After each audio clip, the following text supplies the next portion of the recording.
नमस्कार। आज हम बात करेंगे कवि पद्माकर के पदों की व्याख्या से संबंधित। इससे पूर्व हमने कवि पद्माकर का कृतित्व और व्यक्तित्व को जाना था। आज हमारे पाठ्यक्रम में निर्धारित जो पद संकलित हैं पद्माकर जी के, उनके भावार्थ, उनके प्रयोजन, उनके मंतव्य को हम जानेंगे। प्रथम पद इनका ऋतु वर्णन से संबंधित है। कूलन में केलिन कछारन में कुंजन में, क्यारिन में कलिन कलिन किलकंत है। कहे पद माकर प्रागन्य में, पौनहु में पानन्य में, पीकन पलासन पंगत है। द्वार में दिशान में, दूनी में, देश देशन्य में, देखो दीप दीपत दीपन्य में, दीपत दिकंत है। बिथिन में ब्रज में नबेलिन में, बेलिन में, बनन में बागन में, बगरो बसंत है। ऋतु वर्णन में पद्माकर को बड़ी सफलता प्राप्त हुई और जो 6 ऋतुएं हैं उन ऋतुओं का चित्रण लगभग सभी कवियों ने किया है। यहाँ बसंत ऋतु का वर्णन यहाँ पर किया गया है, जो ऋतुराज के रूप में जिसको जाना जाता है। उस ऋतु का प्रभाव क्या है पेड़ों में, वन उपवन में, देश में, दुनिया में, घर में, गली में, उसका क्या प्रभाव है, इसको लेकर के कवि पद्माकर ने चित्रण किया है।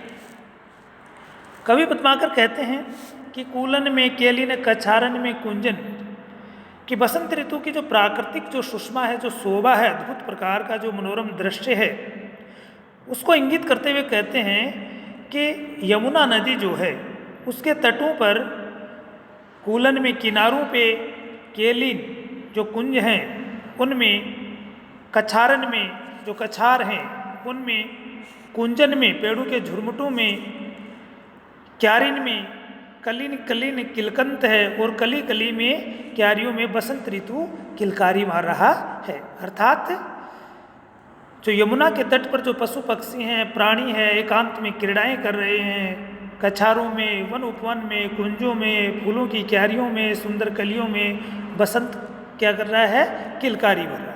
कहे पद्माकर प्रागन में, कवि पद्माकर कहते हैं कि फूलों की पराग में, पौनहु में और पवन में, पानन में पत्तों में, पीकन में, पीकन यानी कि कोयल, कोयल के कंठ में, पलासन पंगत और पलास की झाड़ियों के पुष्पों में, यानी कि पलास की जो झाड़ियाँ होती हैं वो बिल्कुल लाल रंग का उनके फूल आता है, दूर से देखे तो ऐसा लगता है जैसे अग्नि प्रज्वलित हो रही है। उस पलास की पंगत में, पंक्तियों में, झाड़ियों में बसंत की जो अद्भुत प्रकार की जो सुषमा है वो फैल रही है। आगे फिर कह रहे हैं द्वार में, घरों के जो द्वार हैं उस पे, दिशान में सभी दिशाओं में, सारे दुनिया में, देश देश में, द्वीप द्वीप में, दीपत दिगंत हैं, यानी कि बसंत ऋतु है वो सभी दिशाओं में अपनी अलौकिक छटा बिखेर रही है, अपनी शोभा प्रसारित कर रही है। आगे कहते हैं बीथिन में, ब्रज की गलियों में, ब्रज में, नवेलिन नव युवतियाँ जो नव कमनियाँ हैं, कामनियाँ हैं, उनमें, बेलों में, लताओं में, बनन में, वनों में, बागन में, बगरो बसंत है, यानी कि ऋतुराज बसंत है वो पूरी तरह से फैला हुआ है। अर्थात इस प्रकार से बसंत के आगमन से संपूर्ण प्रकृति की जो शोभा है वो अद्भुत प्रकार से बढ़ जाती है, सर्वव्याप्त हो जाती है। इस प्रकार का सुंदर चित्रण कवि ने यहाँ पर किया है।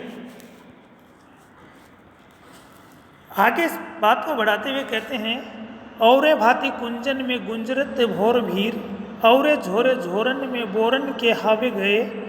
कहे पद माकर सु औरे भांति गलियान, छलिया छबीले छैल औरे छवि गए। औरे भांति वियग समाज में आवाज होती, ऐसे ऋतुराज के ने आज दिन द्वे गए। औरे रस औरे रीति औरे राग औरे रंग, औरे तन औरे मन औरे बन हावे गए।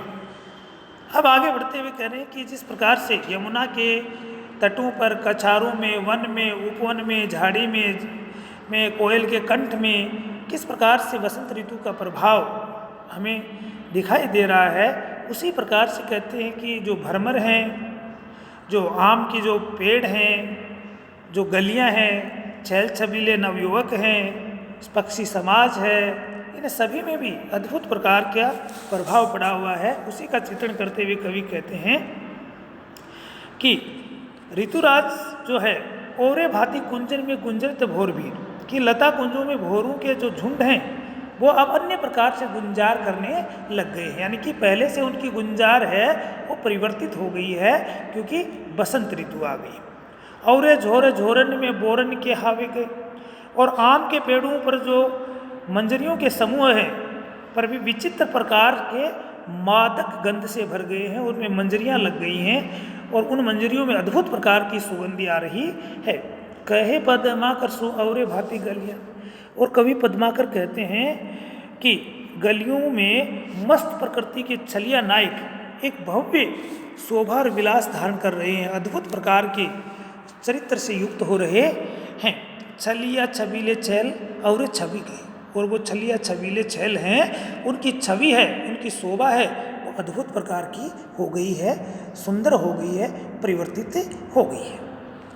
आगे कवि कहते हैं कि औरे भांति विहग समाज में आवाज होती, और जो विहग समाज यानी कि पक्षी समूह है उसकी आवाज़ भी बदल गई है, उसका कलरव भी परिवर्तित हो गया है, अन्य प्रकार का कलरव करने लग गया है। ऐसे ऋतुराज के ने आज दिन द्वेगे, और इस प्रकार से बसंत ऋतुराज यानी कि बसंत ऋतु जो ऋतुओं के राजा है उसके केवल 2 ही दिन बीते हैं, 2 दिन बीतने में ही इतना प्रभाव प्रकृति पर उसका पड़ गया है।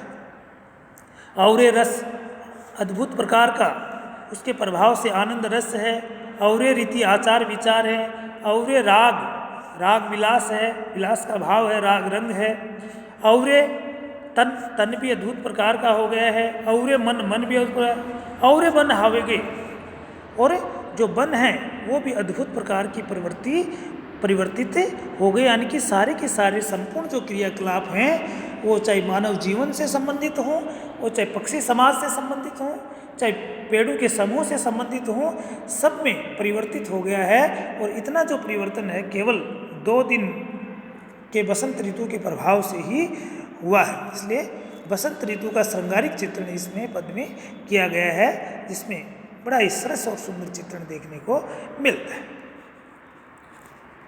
अगले पद में कवि कहते हैं कि चंचला चमाके चहु ओरन ते चाह भरी, सर्जी गई ती फेरी चर्जन लागिरी, कहे पद माकर लवंगन की लोनी लता, लरज गई ते फेरी लर्जन लागिरी, कैसे धरु धीर बीर तिर विधि समीरे तन, तरज गई ती फेरी तर्जन लागिरी, घूमड़ी घमंड घटा घन की घनेरी अबे, गर्जी गई तो फेरी गर्जन लागिरी।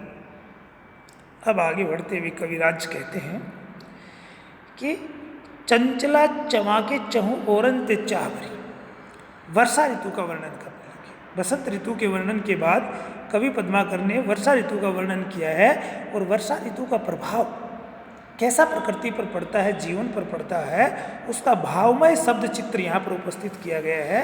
क्योंकि कोई विरहिणी नायिका इस बात को कहते हुए अपने भाव को व्यक्त कर रही है कि चंचला चमाके चहु ओरन ते चाह भरी, कहते कि चारों दिशाओं में सब ओर से चाह से भरी हुई बेरोटोक बिजलियां पहले से ही चमकती थी।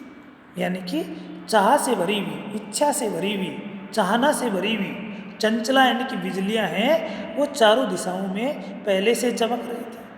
सर्जी गई तो फेरी सर्जन लागी रे, और तो वे कहते वे ही अब फिर से चमकने लगी। सर्जी गई फेरी सर्जन लागी रे, चमकने लगी, इसलिए कहते हैं कि वो मेरे वेदना को, मेरी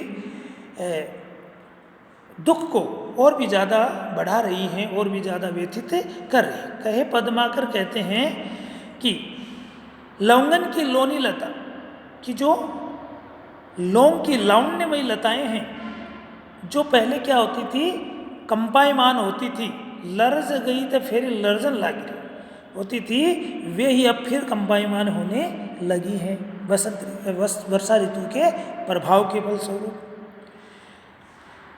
कैसे धरूं धीर वीर तिर विधि समीरित, हे प्रियतम ऐसे समय में मैं कैसे धैर्य धारण करूं।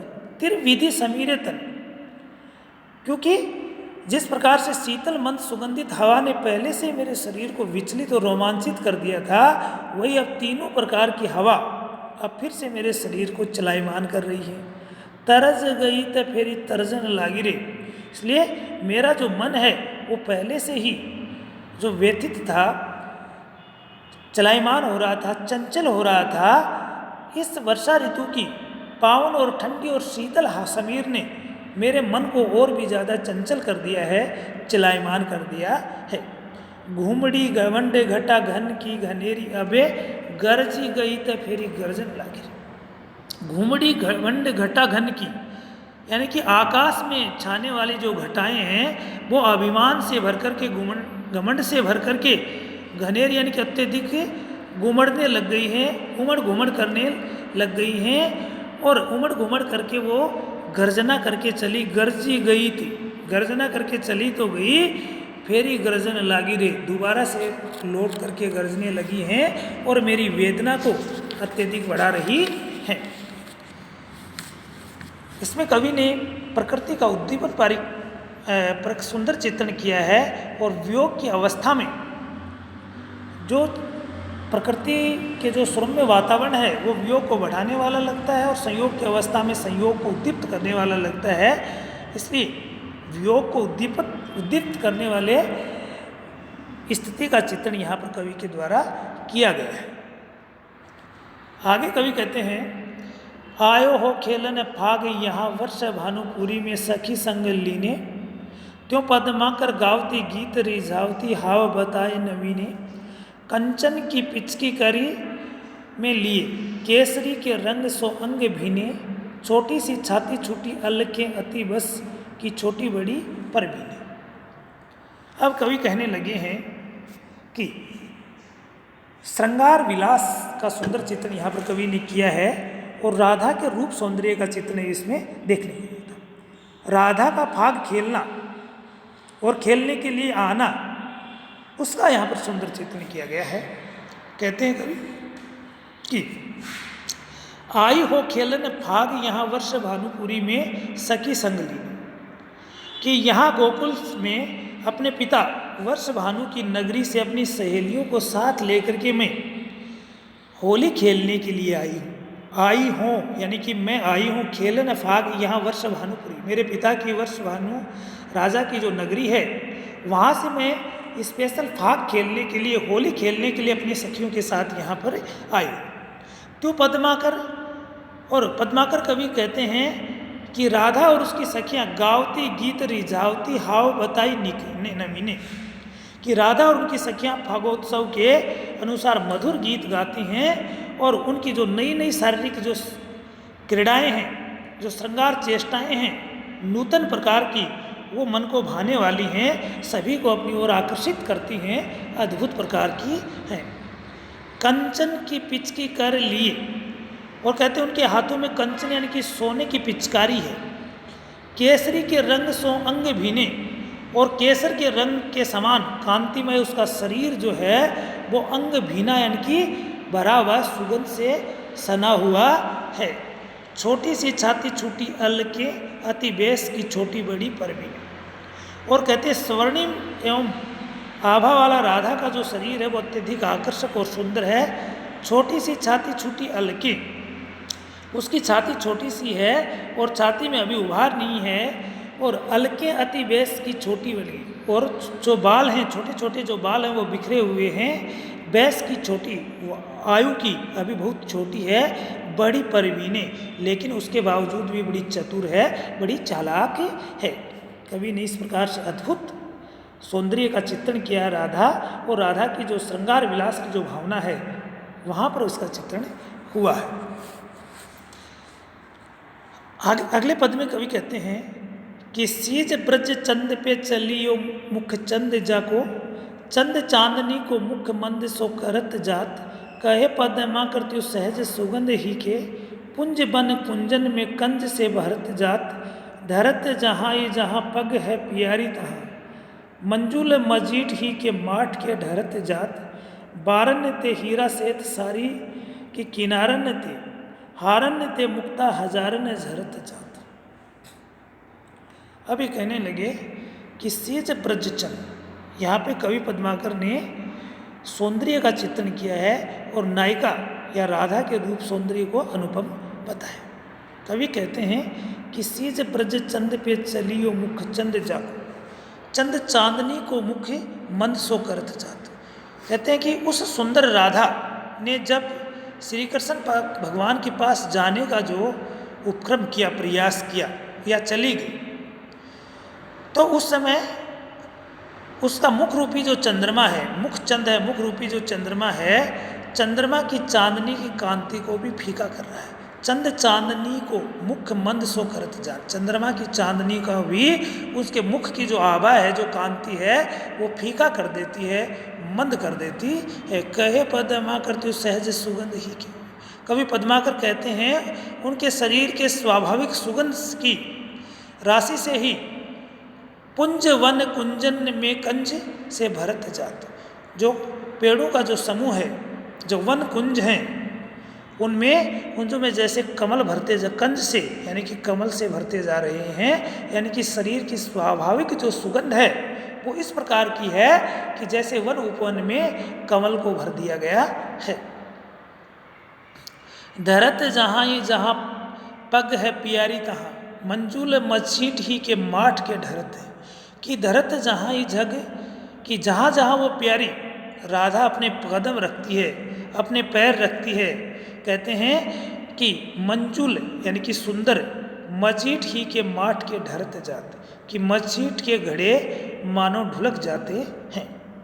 उसकी शुभ्र साड़ी के किनारों के हिलने, बारन ने ते हीरा सेत साड़ी की किनारे, तो उसकी जो सफ़ेद जो साड़ी है, उसके जो किनारे हैं के हिलने से ही हारन ते मुक्ता हजारन झरत जात, हिलने से ही अनेक हीरे तथा हृदय पर स्थित हार से हजारों मोती झड़ते हुए जा रहे हैं। इस प्रकार की अद्भुत शोभा से युक्त है वो राधिका, जिसका सुंदर चित्रण कवि के द्वारा किया गया है।